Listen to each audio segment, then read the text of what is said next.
y el gusto es mío. Y antes del saludo correspondiente, quiero aprovechar de extender este sentido pésame ante el fallecimiento de su padre, diputado, un hombre conocido de Temuco y quien también dejó huella en esta capital regional. Estamos con usted en estos Muchas momentos tan gracias. sensibles. Muchas gracias. Sí, me dolió harto. Era una persona bastante cercana, un hombre muy cristiano. Desde los años 50 evangelizaba en Temuco, en Pueblo Nuevo, en Santa Rosa, junto con mi madre, que también en paz descanse. Y ese fue muchos años atrás. Él se fue ahora. Y la verdad es que estuve hasta el último día con él. Dejé de lado todo y estuvimos hasta el último respiro, mi padre. Y todavía lo siento, digamos, pero son 4 o 5 días atrás pero es un tema que hay que volver, por eso volví al Parlamento para volver a tomar aire, ¿cierto? Y poder seguir, porque estamos en campaña y hay que seguir, hay que Bueno, seguir, la vida va a estar siempre conmigo, así que muchas gracias por ese saludo, Miguel Ángel. corresponde sin duda. Diputado, quiero comenzar con usted para hacer contexto porque me gustaría que de alguna manera nos explicara qué fue lo que aprobó ayer la Cámara de Diputados, porque entiendo que si bien hay una visión positiva a este cuarto retiro, no está terminado esta legislación para que sea efectiva. Le quiero explicar a la gente cómo se hace una ley. Primero, pueden ser mociones parlamentarias, como en este caso, o proyectos de ley del Ejecutivo. Esta moción parlamentaria, que son de algunos parlamentarios, ingresó por la Comisión de Constitución. Esa Comisión de Constitución lo vio en general, lo aprobó en general y después abrió un plazo para colocar indicaciones.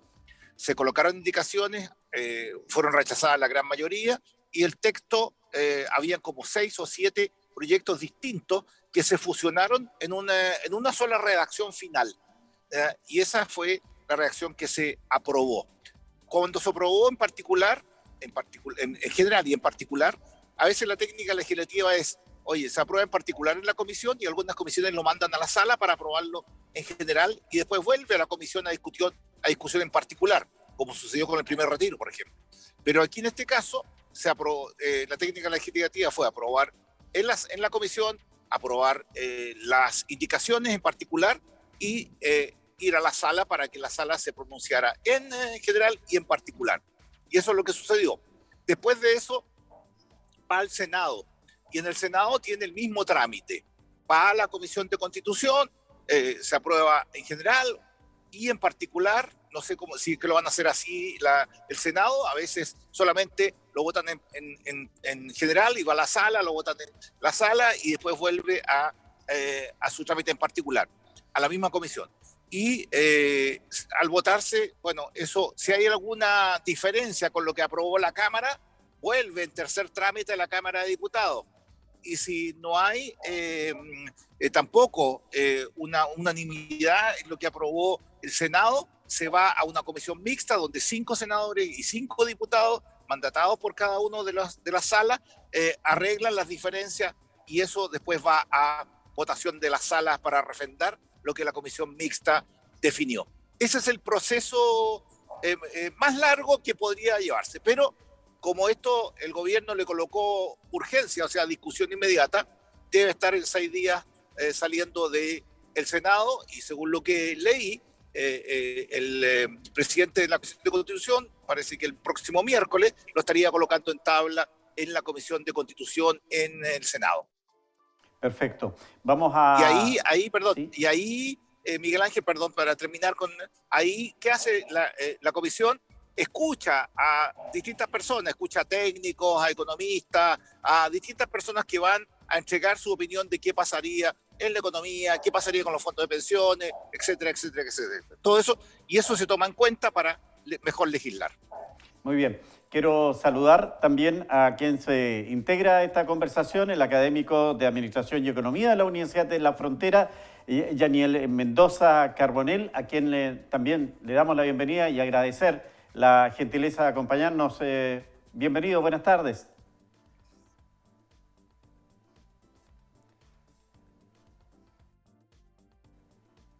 Ya, bueno, mientras voy con Ya, mientras voy con Sandra Marín para escuchar de ella también cómo ha recibido este movimiento No Más AFP, la decisión de la Cámara de Diputados. Gracias, Miguel Ángel. Bueno, primero señalar que la Coordinadora Nacional de Trabajadores y Trabajadoras no estamos fomentando este cuarto retiro. Nosotros no es una demanda de la coordinadora que salga un cuarto retiro. Sin embargo, entendemos también la necesidad que tiene el pueblo de Chile, sus trabajadores, las trabajadoras, por la precariedad en que están en la actualidad.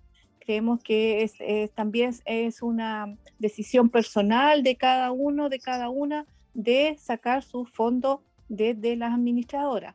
Pero también debemos de señalar que con el tercer retiro, 5 millones de trabajadores quedaron sin fondos en la administradora, en la AFP.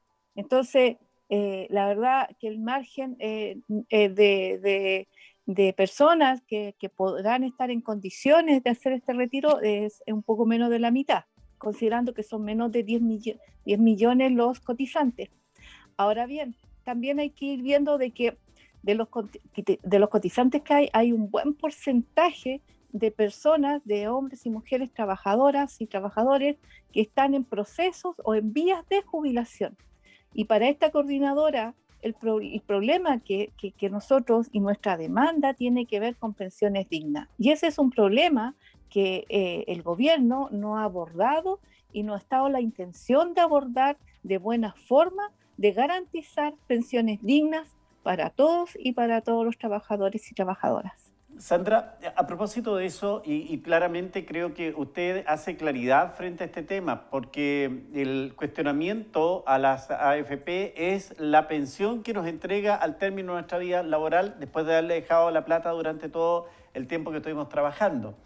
Pero en todo este tiempo lo que hemos aprendido es que le estamos pidiendo a una institución financiera que su labor es hacer rentabilidad, que se preocupe de previsión social. Y el problema de la previsión social no es de la AFP, ¿o no, Sandra? Nosotros estamos en un proceso también de una nueva constitución y lo que desde la coordinadora se está exigiendo es restituir la seguridad social que no lo dan las administradoras de fondos de pensiones porque lo que están entregando son pensiones de miseria, pensiones de muerte, y así de claro, pensiones de muerte. Hemos visto cómo adultos mayores han tenido que volver a trabajar y no en las condiciones dignas para una persona que ya está en una etapa o en una etapa de poder jubilar, como lo señala bien la palabra de un jubileo, de alegría. Y nuestra demanda siempre ha sido, y hace muchos años, el derogar el decreto 3.500 que crea las administradoras y poder contar con un sistema que garantice pensiones dignas para todos y para todos. Esto nosotros no lo vamos a conseguir manteniendo las administradoras. Todos los meses se ven pérdidas en los fondos, en la capitalización individual, que fue una de las reformas que se hizo al sistema previsional, no ha dado los resultados y todos los que están jubilando, o más bien los que se están pensionando, dan fe de ello. Las pensiones están muchas por debajo de la línea de la pobreza, muchas de las pensiones no alcanzan un sueldo mínimo y muchas de las pensiones que hay un alto porcentaje que son pensiones, las pensiones que están bajo el pilar solidario, no contributiva, que significa que son trabajadores y trabajadoras que no cotizaron en su vida laboral y que ahora están en este fondo como de emergencia, podríamos decir, pero que se llama fondo solidario o fondo de apoyo a las pensiones no contributivas. Bueno, diputado Mellado, estamos precisamente en una situación bastante encontrada, porque incluso dentro de su partido, parlamentarios de Renovación Nacional votaron favorablemente a este cuarto retiro. Pero hay una confusión. ¿Son las AFP las encargadas de entregarnos previsión social o no? A ver, Yo concuerdo con Sandra en que las pensiones son malas, pero hay una multiplicidad de factores. Acuérdense que cuando cambió el sistema, habían 20 y tantas cajas, ¿ya? Y que cotizaban un 20%. 20%. La persona cotizaba el 20% y la plata no era de él, porque él era una cuenta nocional. Él tenía una noción de la cantidad de años que había cotizado. Acuérdense que si no tenía 20 años de cotización, no iba a poder jubilar. Y muchos se autocotizaban para poder tener esos 20 años y poder jubilar. Y muchas cajas estaban realmente reventadas porque esa plata ellos no la veían y no había rentabilidad de su plata, sino que había solamente una cuenta nocional diciendo yo coticé 20 años, por lo tanto yo me jubilo con una perseguidora o me jubilo con un promedio de mis últimos años. Eso es lo que había. ¿Qué pasó? Obviamente, con el sistema quebrado, se crearon los sistemas de la AFP, donde las expectativas que se vendieron a los chilenos era que iban a tener un porcentaje, ¿cierto?, de remuneración una vez que jubilado, que era más o menos entre el 80, 70, 80% de la remuneración. Hecho que no sucede porque todos nosotros tenemos multiplicidad de lagunas durante nuestra vida laboral. Y además, nunca cotizamos la cantidad de años, ¿cierto?, que trabajamos. Es más, si tú sabes, Sandra, Miguel Ángel, incluso en la administración pública, hasta el año 90, la gente cotizaba por el sueldo base y no por todo lo que ganaba. Por lo tanto, las cotizaciones 100 han sido bajas. Y es más, muchos de los chilenos hasta hace poco boleteaban en administración pública, boletean por años a veces, que es algo que en la administración privada no se permite, y no cotizaban. Entonces ellos no tenían obviamente nada de ahorro para su jubilación.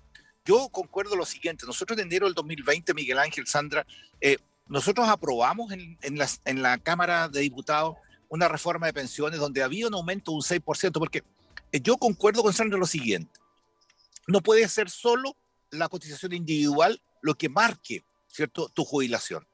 Tiene que haber, así como en Australia o en otros países, por ejemplo, algo tripartito donde existe una parte que colocan los empleadores. En lo que aprobamos el 2020 en enero, un 6% aportaban los empleadores directamente, y también tiene que haber algo, ¿cierto?, que aporte el pilar solidario, que lo que llamaba el aporte, la pensión básica solidaria para los que no cotizaron, y el aporte básico solidario, que también aquellos que no alcanzan un cierto monto.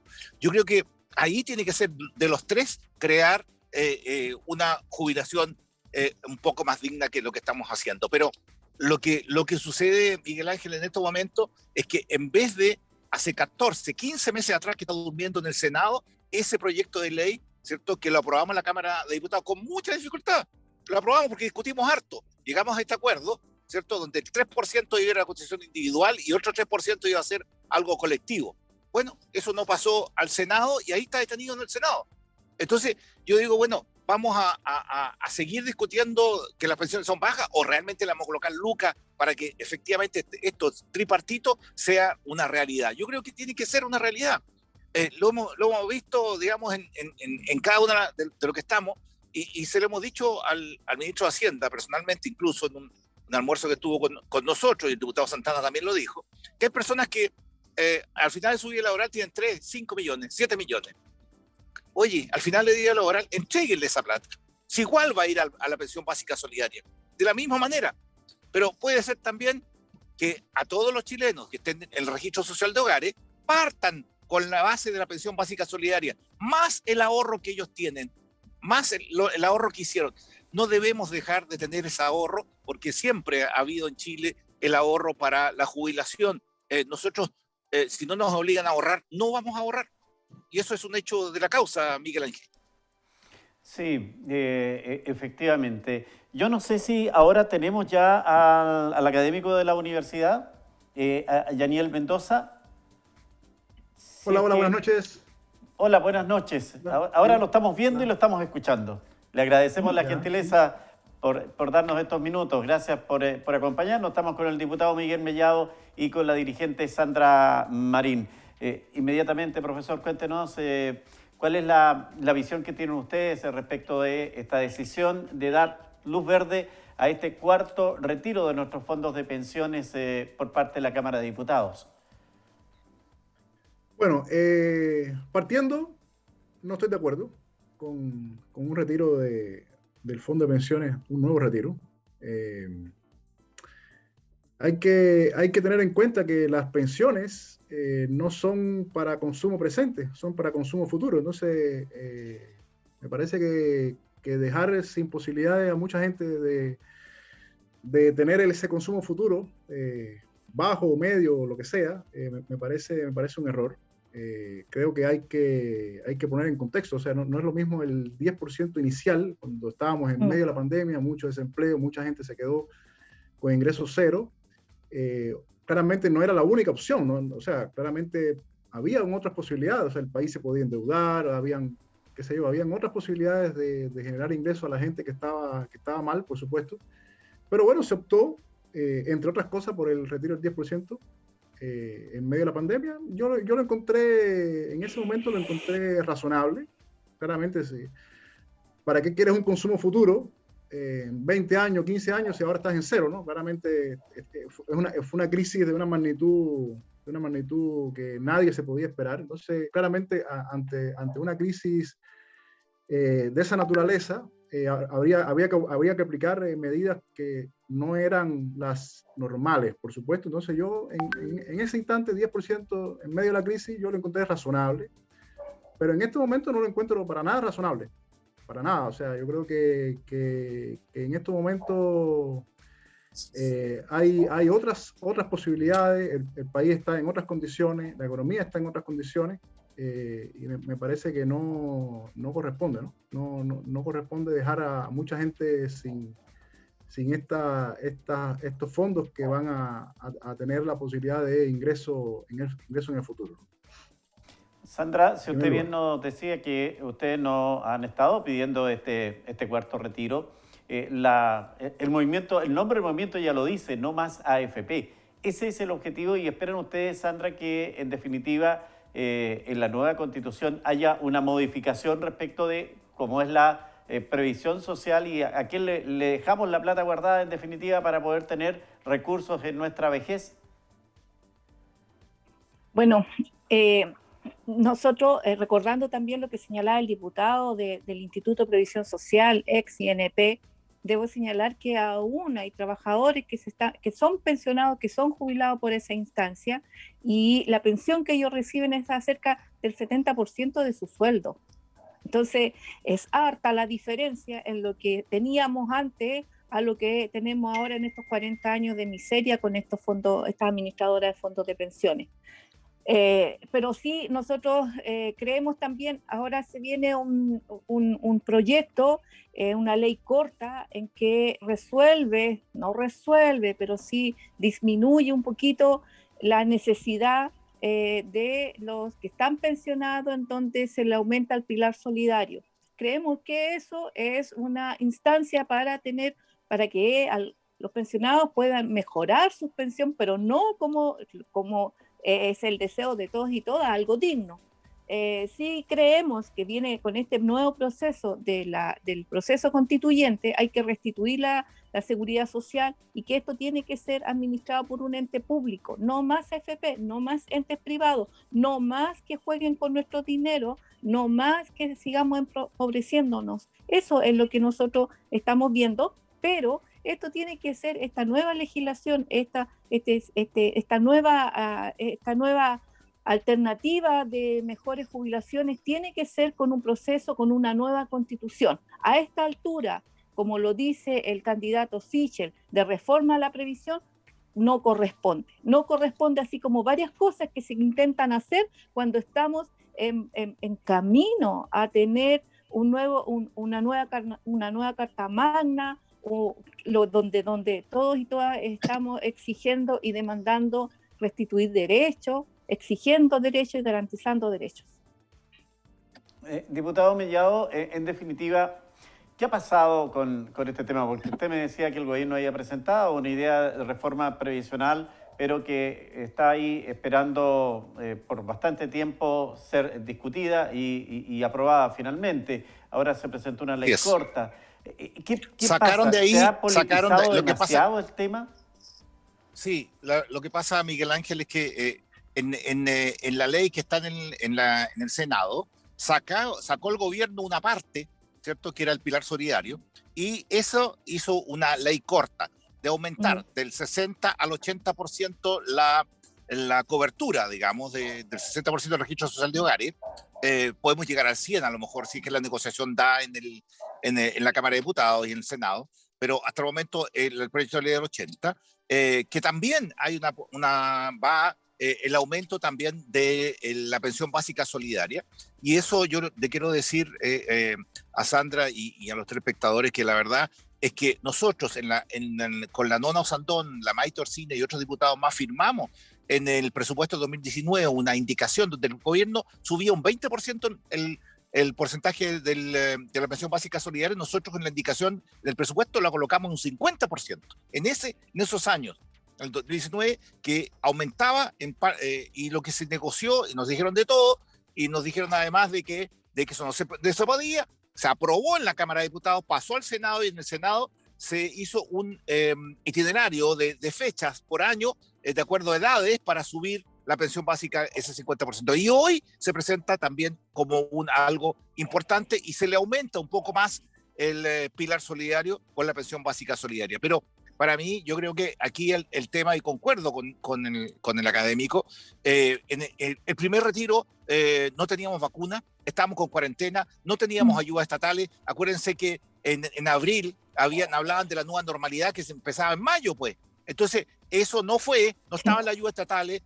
Aprobé el primer retiro de fondos porque la gente necesitaba. 11 millones de chilenos sacaron el primer retiro. Y después vino el segundo retiro cuando se celebró los 65.000 pesos. ¿Te acuerdas tú Sí. del IFE? Que tenía que ser rubio, ojos azules, peinado para atrás, tener, no sé, musculatura para poder sacar el IFE, porque tenía tanta focalización que tampoco le llegó a las personas. Y el segundo retiro fue un proyecto del Ejecutivo el que se aprobó, fue un proyecto de ley. No fue la moción de la Cámara de Diputados, fue un proyecto de ley. Pero digamos que estaba bastante presionado el gobierno, diputado. Sí, pero podría haber tomado el que estaba, ¿cierto? Y haberlo seguido.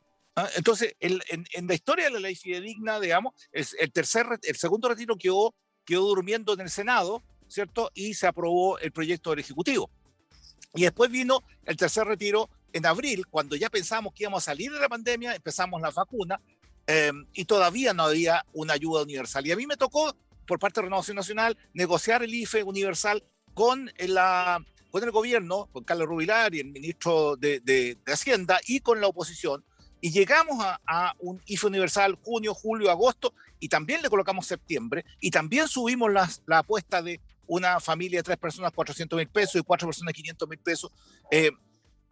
Trabaje o no trabaje, esté el 100% del registro social de hogares. Y si no tenía el registro social de hogares, que lo sacara y efectivamente le podían pagar. Esa es una ayuda universal.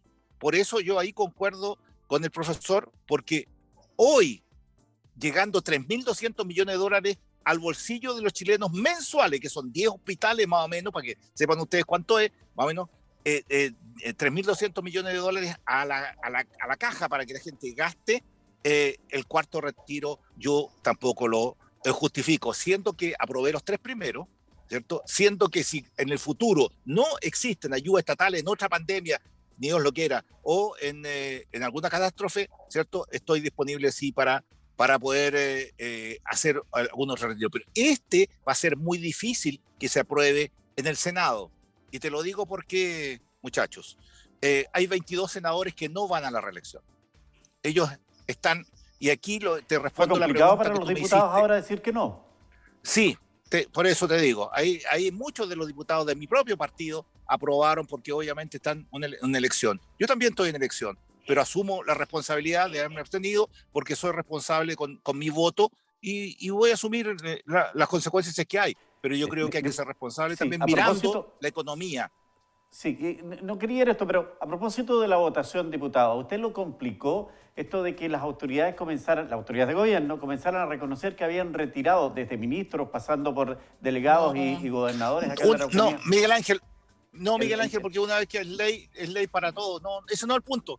El punto no es ese. retiró El punto es que el punto es, retiro, ¿no? Yo en noviembre, cuando se aprobó el segundo retiro, ¿cierto? Hice de caja, ¿cierto? En un emprendimiento de mi señora para poder pasarle mi retiro. ¿Sí? Lo hice, el primer retiro. ¿Sí? Lo hice, no tengo problema en decirlo. Entiendo que después ya no se podía, porque quedó ahí una normativa. No, que tampoco que después llegaron las ayudas, pues. Si las pymes también estaban complicadas, no habían ayuda de las pymes, ninguna. Tenían que pagar imposiciones, tenían que pagar arriendo, tenían que pagar gente, y estaban tirando el chicle, pero de una manera descontrolada, digamos. Entonces había que buscar la fórmula para poder hacerlo, digamos. Claro, quiero ir con el profesor Mendoza porque aparentemente aquí ha habido consenso, el diputado dice que no era necesario, Sandra me dice también que ellos no han pedido este cuarto retiro y no solo no era necesario aparentemente, pero que además tiene un efecto en un fenómeno que hacía años que en Chile no se conocía, como es la inflación. ¿Qué hay de eso, profesor, al respecto? ¿Qué nos puede usted detallar?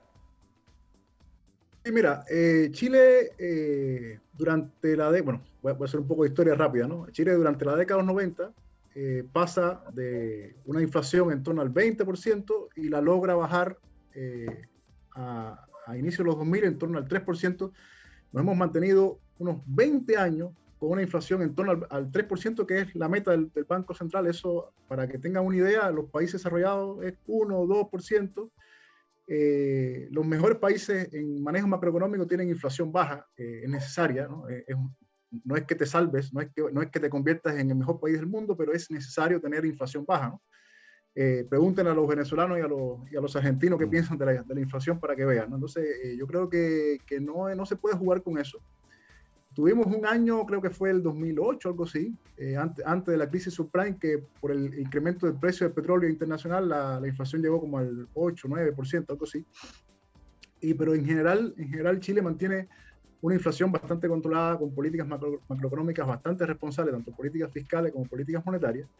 Y claramente, o sea, si ahora, vinculado con lo que mencionaba anteriormente, no es lo mismo una economía que esté paralizada prácticamente como el año pasado horrible, ¿no? En términos de producción, una economía paralizada con mucho desempleo, tú pones más dinero en los bolsillos de las personas y eso ayuda a estimular la economía. Pero ya cuando la economía se recupera y está cerca de su nivel potencial, poner más dinero en los bolsillos de las personas significa más inflación. Entonces, tener más dinero para que tengamos más inflación en la práctica no creo que sea muy conveniente, porque en la práctica a nosotros lo que nos interesa es el poder adquisitivo. El dinero, a mí no me interesa tener 1 millón de pesos o 100 millones de pesos.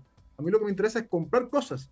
Entonces, si las cosas son más caras, el dinero pierde poder adquisitivo, entonces como que pierde sentido esta discusión, ¿no? Entonces por eso es importante el contexto. En un contexto de crisis, poner más dinero en circulación no tiene tantos efectos en los precios, sí tiene efectos en las posibilidades de consumo, en la producción, en la estimulación del empleo, pero en una economía que ya está recuperándose bastante bien, gracias, entre otras cosas, al tema del avance de la vacunación, poner más dinero en los bolsillos de la gente significa claramente más inflación, más otros elementos que no se habla mucho. Claramente se habla mucho del tema de la inflación porque es quizás lo más popular, pero hay otros efectos que también ¿Como cuáles, son por ejemplo? que hay que tener en cuenta, ¿no?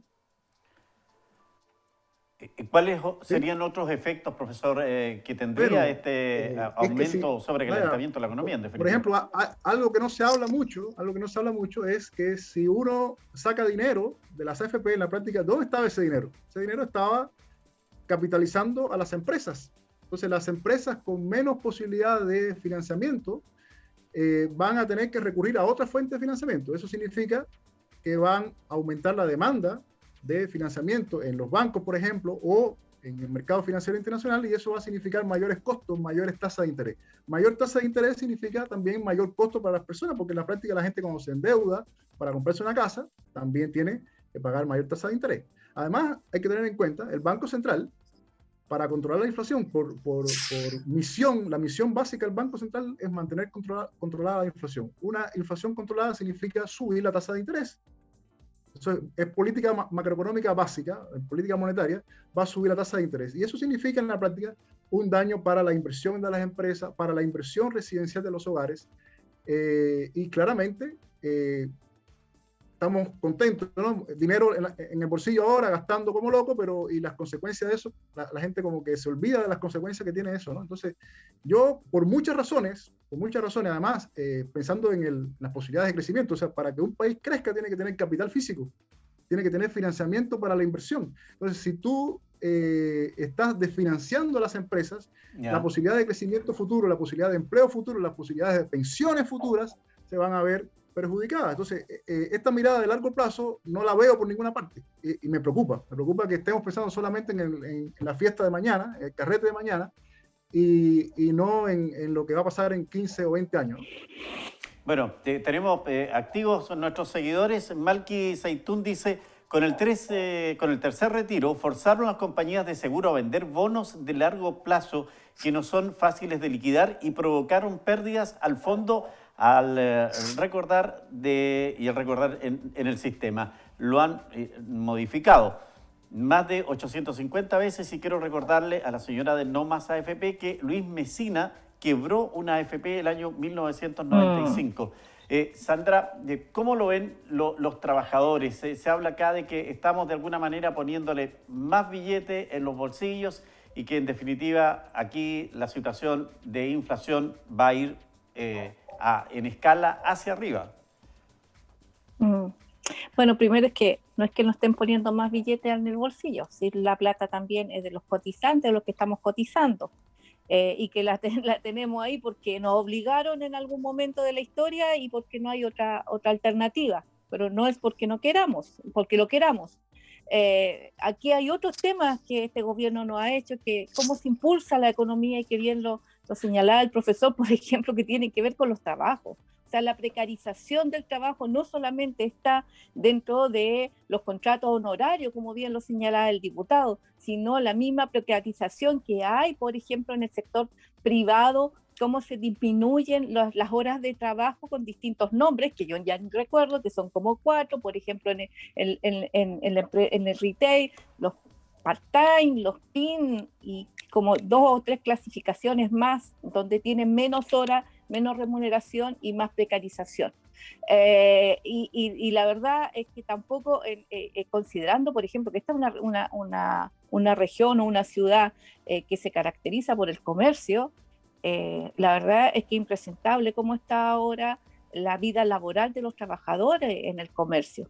Ya no hay contratos indefinidos, todos son fijos y con distintas modalidades, como bien lo explicaba. Entonces, acá para ir mejorando estas condiciones, esta forma en la que estamos y con la crisis que se nos viene, yo creo que el gobierno tiene que tener una voluntad que no la ha tenido. Por ejemplo, el año pasado, si no recuerdo, diputado, usted me dirá, o a principios de este año, diputados estuvieron impulsando el impuesto a los más ricos, situación que no se veía una buena intención por parte del Poder Legislativo, pero no corresponde porque le corresponde al Ejecutivo y el Ejecutivo nunca lo ha hecho. Entonces, los impuestos los seguimos pagando los trabajadores, el costo de esta pandemia, como bien lo hemos señalado, lo seguimos pagando los trabajadores. El primer 10% sin la coordinadora estaba a favor por todo lo que aquí los que están exponiendo lo han manifestado, porque sí estábamos en un tiempo, en unas tremendas crisis y temor, porque había mucho temor, y con esto de que vamos a la normalidad y vuelvan todos al trabajo y vuelvan todas a clase y todo el tema, y era como muy angustiante. Entonces sí estuvimos por el primer 10%, pero ahora la cosa está cambiando y vemos que estamos terminando un ciclo de un gobierno en donde la verdad no ha habido la voluntad para poder dar soluciones, para instalar puestos de trabajo, pero que sean puestos de trabajo dignos, y para los que son los más ricos en este país, paguen el impuesto que le corresponde. A propósito de lo que comentaba Sandra, Pascual Alcamán dice, si tanto se preocupan de lo que pasará con los retiros, deberían cobrarle a esos sinvergüenzas empleadores que no pagan las imposiciones de sus trabajadores y con eso les dan lagunas y obviamente la pensión nunca subirá. Diputado, falta en eso fiscalización, falta que en definitiva podamos también entregarle una condición segura al trabajador en el país y que haya una condición también de trabajo que le permita proyectarse como tal. A ver, lo que pasa es que si él habla de las lagunas, producto de que él queda sin trabajo y no ha cotizado, eso se corrige en la ley corta ahora con el subsidio de desempleo, que podría él sacar recursos de ahí para poder pagar una cierta cantidad de meses, que es lo que vamos a negociar en el proyecto de ley en el Parlamento, para Es ver más grave cuántos lo que, meses de sí, cotización. diputado, lo que ¿Cierto? el seguidor es más grave de lo que dice. Hay empleadores que no pagan definitivamente No pagan. las cotizaciones y generan perfecto. las lagunas. Correcto, Y hay correcto, en correcto, esto, correcto. hay contratos y hay en sectores laborales, y usted debe saberlo, diputado, que le dicen, bueno, mejor esta platita la tienes tú, no cotizamos y aquí te subimos el sueldo. Entonces, también está esa situación que la gente queda absolutamente a la deriva. Sí, pero están las leyes laborales que también están cada día apretando más, digamos, para que se cumpla la ley. Sobre el tema de las lagunas, sí los hay. Hay algunos que declaran pero no pagan, digamos. Y ahí hay un tema, digamos, de seguimiento también de la cobranza de esas cotizaciones impagas. Yo creo que hay una normativa en esa, y la normativa tiene que hacerse cumplir. Si el punto es que no se hace cumplir, que es distinto, digamos. Porque tienen las AFP su obligación de perseguir al empleado que corresponde, que declara y no paga, o derechamente a lo mejor algunos ni pagan, ¿ya? Pero tiene que haber la forma para proteger al trabajador. Pero es un buen punto, ¿sabes para qué? Para colocarlo en esta ley corta y colocar también un seguro a cuenta del empleador, para poder tener, en el caso de que suceda esto, digamos, algo colectivo para echar mano, para que ese trabajador en el futuro no quede desamparado. Yo creo que por ahí tiene que pasar. Tenemos que perfeccionar ese tema y aprovechar la ley corta para perfeccionarla, Miguel Ángel. Yo quiero aprovechar de preguntarle al profesor Mendoza, frente a este escenario que tiene el país, con la condición de que el diputado dice, a lo mejor esto no va a pasar, pero si pasa y vamos a tener un cuarto retiro, en donde hay ya gente que va a quedar sin dinero para su jubilación, a lo mejor lo que puedan, si es que lo retiran, sería invertirlo, dejarlo en una cuenta 2. ¿Cuál es el consejo frente a este escenario que tenemos, que es tan cambiante en materia económica y que, como usted bien lo dice, nos está llegando plata y que finalmente vamos a tener una gran fiesta, pero después hay que pagarla? Ya, mira, poner en contexto rápido, el tema del sistema de pensiones a nivel mundial es algo obligatorio, ya sea que lo hagas por un sistema de reparto, por un sistema de capitalización individual como el tema chileno, o del modelo que tú escojas, da lo mismo. En realidad, si eres un país socialista, comunista, capitalista extremo, da lo mismo. Aquí hay un tema de comportamiento humano. Las personas no tienden a pensar mucho en el futuro, no les importa mucho el futuro. Hay que obligarlos, por el sistema que sea, repito, y por la política que sea, hay que obligarlos a guardar dinero para su futuro. Eso es algo básico. Entonces, ¿qué pasa? Si tú le das la posibilidad a la gente de sacarlo, lo va a sacar, porque la gente generalmente piensa en el corto plazo, no tiende a pensar en el bienestar. Nunca nos vamos a poner viejos, nunca vamos a estar en condiciones de no trabajar, siempre vamos a estar lindos, bonitos, fuertes, y eso sabemos que no es así, ¿no? Entonces, hay un problema aquí de corta visión, ¿no? En general, las personas tenemos corta visión y pensamos siempre en el corto plazo. Y eso claramente el Estado lo corrige con la obligación de que las personas, coticen. Por eso es que a mí me parece muy grave, ¿no? Muy grave lo que está pasando, y que lo vean como algo, mucha gente lo vea como una fiesta, ¿no? Y además hay un tema aquí político, ¿no? Hay como unas ganas de destruir a la AFP. Yo creo que no es la vía. O sea, uno quiere posiblemente corregir o eliminar las AFP, correcto, podemos discutir sobre eso, pero eso es muy distinto a sacarle la plata a la gente, porque en definitiva son dos cosas distintas. Una cosa es cambiar el sistema, modificarlo, reformarlo, lo que tú quieras hacer, ok, da lo mismo, hay que discutir sobre eso, pero lo que está pasando, quitarle dinero a la gente de su fondo futuro para que lo usen ahora, claramente eso es muy grave, ¿no? Eso es convertir la posibilidad de consumo futuro en consumo presente. Entonces, lo que me preguntaba, claramente, obviamente, la recomendación de alguien experto es: guarda ese dinero en APB, en cuenta 2, lo que sea, y olvídate, ¿no? Olvídate de eso, guárdalo ahí para que sea a futuro. Pero ¿cuánta gente lo va a hacer? Ese es el tema, ¿no? Que justamente hay un problema aquí de la gente dice, bueno, tengo el dinero, lo voy a usar en algo de ahora, ¿no? Voy a disfrutar ahora. Y desgraciadamente es así, no porque sea, no estamos hablando de Chile, esto es un fenómeno mundial, ¿no? Es la esencia del ser humano. Entonces, quizás no han tenido en cuenta, ¿no? Las leyes del comportamiento humano en estas decisiones que a mí me parecen totalmente erróneas, ¿no?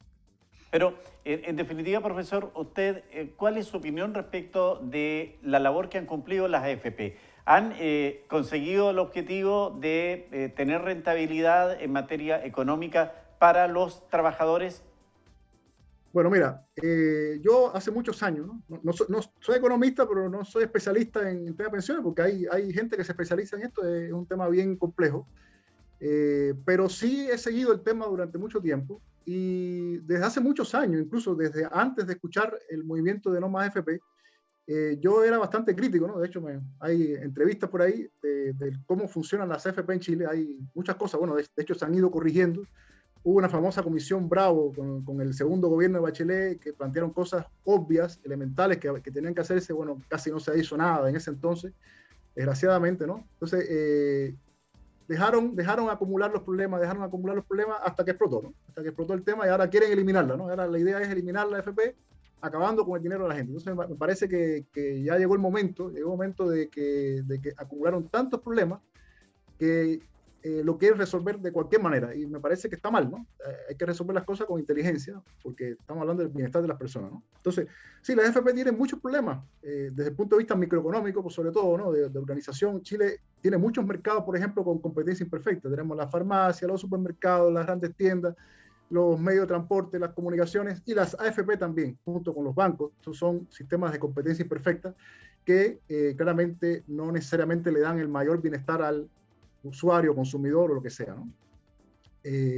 Segundo, que es totalmente ilógico desde el punto de vista de la lógica de mercado. O sea, los economistas más neoliberales van a encontrar totalmente absurdo que alguien te cobre una comisión fija, haga lo que haga. O sea, tú le pagas a un trabajador el mismo salario, le pagas $1.000.000 a un trabajador, trabaje poco, trabaje nada, trabaje mucho, no importa lo que haga, tú le pagas lo mismo. Es lo que está pasando con las AFP. O sea, le estamos pagando una comisión fija, hagan lo que hagan con el dinero. O sea, les vaya bien, les vaya mal, tengamos pérdida, tengamos ganancias. Entonces, hay un problema básico de incentivos que cualquier economista de la escuela más neoliberal del mundo te va a decir claramente: aquí esto está mal organizado. O sea, ¿cómo un sistema no va a tener los incentivos adecuados para que funcione? O sea, estamos hablando de una economía capitalista y las AFP funcionan con un sistema que no tiene nada que ver con el capitalismo, ¿no? Entonces, eso a mí me sorprende de la organización de eso.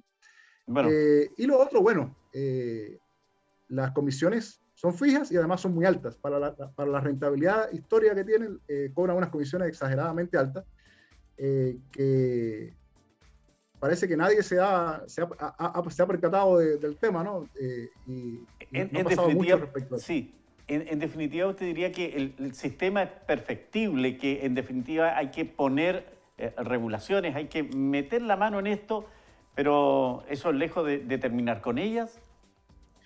Mira, es que hay una opción que es la que tenía Chile antes y la que tienen otros países, que es el sistema de reparto. El sistema de reparto tiene un problema estructural con el crecimiento demográfico.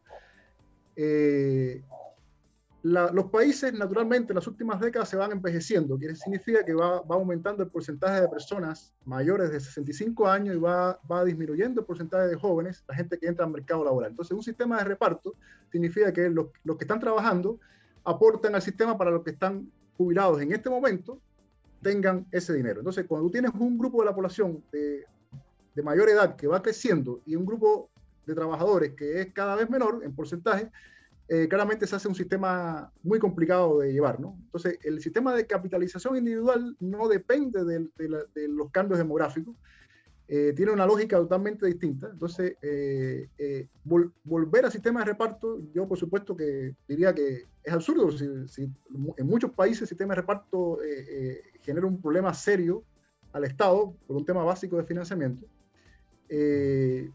Mi opción en este momento, por O sea, si a mí me dan las opciones para elegir, sería meterle manos a las AFP y hacer correcciones fuertes para que sean más competitivas, para que cobren algo justo, no cobren esas comisiones exageradas que no se justifican con el rendimiento histórico que tienen, que sean comisiones variables, que no puede ser que tengamos pérdidas, la gente cotizamos, y ellos sigan ganando lo mismo. Eso a mí me parece, o sea, desde el punto de vista de un economista el más extremo, a la derecha, o que ustedes quieran, es una cosa absurda. O sea, que se cobre una comisión fija por un rendimiento que puede ser variable, es claramente algo que está mal, ¿no?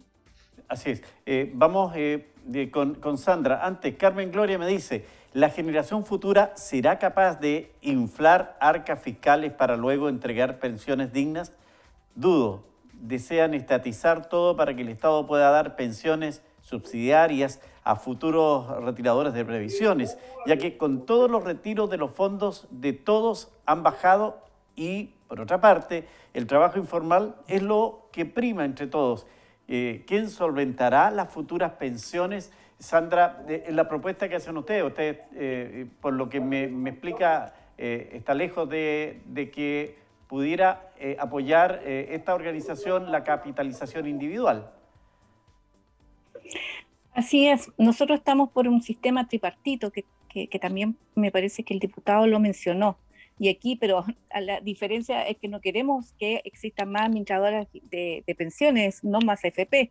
Y el tripartito tiene que ver con los aportes del trabajador, el aporte del empleador y el aporte del Estado. Y más que sean un ente público el que pueda administrar estos dineros. Yo siento de que cuando hablamos de seguridad social no se trata de, no se está de garantizar nuestros derechos sociales, como por ejemplo en la pensión. Entonces, nos falta mucho a nosotros desmarcarnos, porque los trabajadores, muchos en general, se desmarquen del tema neoliberal, que es lo que nos tiene en estas situaciones como personas también tan individualistas. El tema solidario es algo también que es muy discutido por algunos sectores, en donde como lo mío se lo voy a dar al que se va a ir, y esto es como es algo como rotatorio, es como el dicho, hoy por ti, mañana por mí, pero nadie le va a regalar nada a nadie. Aquí hay esfuerzo como sociedad, como país. Siento de que la verdad es que yo le estoy colocando, y la coordinadora y todos los que son organizaciones, somos parte de organizaciones sociales, le estamos poniendo mucha fe a este proceso constituyente. Por eso también nos hemos declarado como vigilante al proceso, como estar viendo a nuestros constituyentes, a los que están por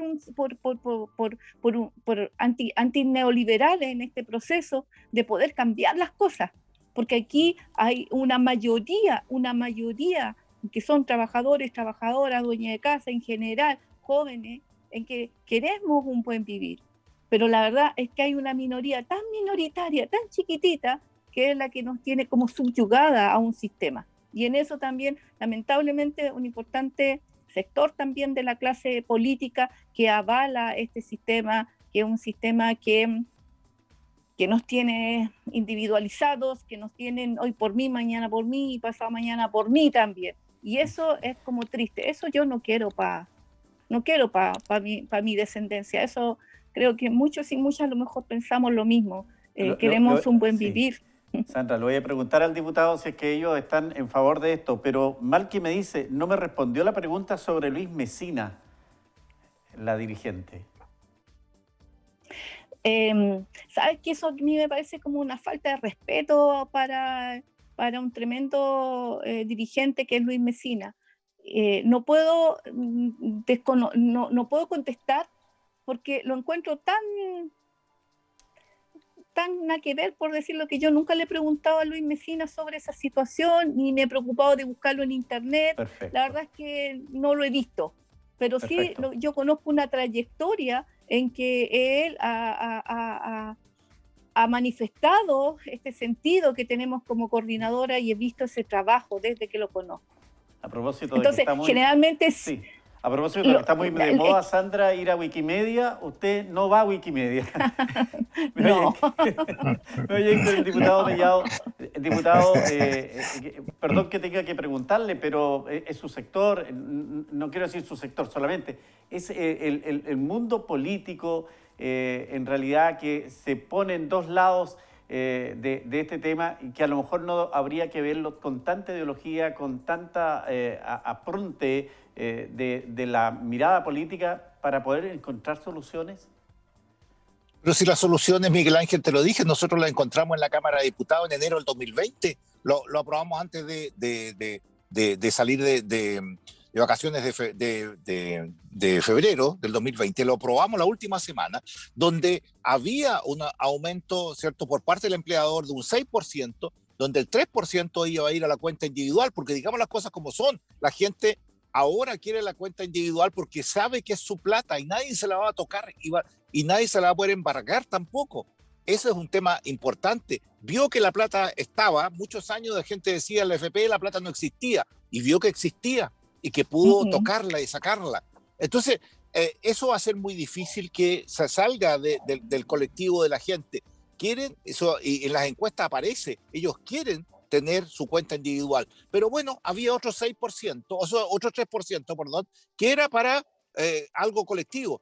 Y si llegamos al acuerdo, Miguel Ángel, donde no han llegado al acuerdo es en el Senado para llegar a esto. Entonces, no es que toda la clase política no se ponga de acuerdo. Hay senadores donde hay que pasarle la cuenta. ¿Por qué razón? Están durmiendo hace más de 15 meses un proyecto de ley que es muy importante para la gente, el aumento de las pensiones, y no le dan cobertura, no se colocan de acuerdo. La política es colocarse de acuerdo, por eso es mandatada por la gente para llegar a un acuerdo con personas que piensan distinto, pero en el Senado donde eso no se está realizando, Miguel Ángel, por lo tanto existe eso. Ahora, en segundo lugar, si me permites, hay una cantidad de plata en estos momentos en las cuentas, en la pura Banco del Estado, nos decía el presidente del Banco Central el otro día, hay 23 mil millones de dólares en las cuentas de depósitos, en la cuenta vista y las cuentas de ahorro en el Banco del Estado, en estos momentos. O sea, hay una cantidad de plata importante en la economía. Si yo les pido a la gente que nos está viendo que vea cómo han todo subido la inflación, porque el número del 0,8, el 5,7 que va a llegar, no es un número representativo para mí. Vean cuánto ha subido el zinc, cuánto subieron los clavos, cuánto subieron la madera. Hasta la cerveza subió un 23% para que tomen cerveza. Todos los días. Se pueden dar. Entonces, es cosa de que vean cuánto ha subido. Entonces, si le metemos 12 mil millones de dólares más al mercado de caja, los bienes van a subir más. Fíjate tú que en la calle Mata la gente va a comprar muebles que antes costaban 120, hoy cuestan 250 y la gente llega y lo paga porque tiene la caja que le viene del Papa Fisco, esa cantidad de IFE, porque el 96% de la gente que vive en la Araucanía tocó IFE, 96%, 6 meses de IFE, ¿cierto?, que llegan a personas, ¿cierto?, 400 y 500 mil pesos, familias de 3 o 4 personas, que le llega todos los meses, hasta noviembre, hasta fin de noviembre, inicio de diciembre. Entonces, ¿tú puedes amortiguar una inflación? Sí, claro que se puede, pues. Si yo antes ganaba 400 mil pesos y si gano más 400 son 800, entonces antes me queda justo con 400, hoy día puedo gastar 600 a lo mejor, en la misma comida que gastaba antes. Entonces no se nota todavía ese aumento de inflación que hay fuerte, pero vean cómo han subido los precios distintos por aumento de demanda. Vean cuánto los autos están esperando 13 meses la gente para que le entreguen el auto. Sí, ese es un tema de oferta y demanda. Increíble.